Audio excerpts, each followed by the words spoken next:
This is creating a pivot table, and the pivot table is a powerful data analytics tool because it can be used to aggregate, filter, and arrange large data sets.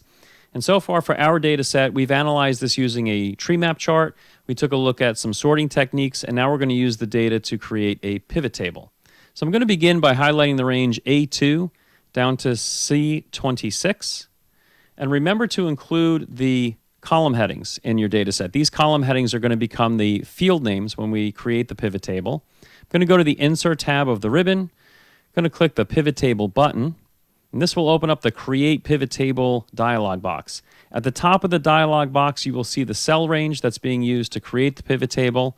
And at the bottom, you want to make sure that the New Worksheet option is selected. This will create a new worksheet for the pivot table. Go ahead and click the OK button.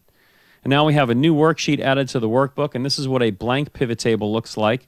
We have two new tabs that are added to the ribbon, the Analyze tab and the Design tab. And over here, this is the Pivot Table Fields window pane, and the column headings that we had in our data set are now shown here as fields.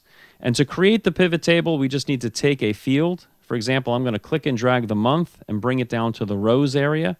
This will use the data in the months field to create row labels or row headings for our pivot table. I'm going to do the same thing with the year. I'm going to click and drag the year, but this time I'm going to drag it over to the columns area. And whatever is in the year field is now being set up as column headings for the pivot table. Then I'm going to take the total sales dollars and drag this over to the values area. So now this is the data that's being used in the pivot table. And in this first look of the pivot table, our data is arranged by month, and each year is listed side by side. So I can compare the sales data for each month between each year. And we'll take a look at some more features as we look at how to analyze this data using pivot tables, but that is how you create a pivot table.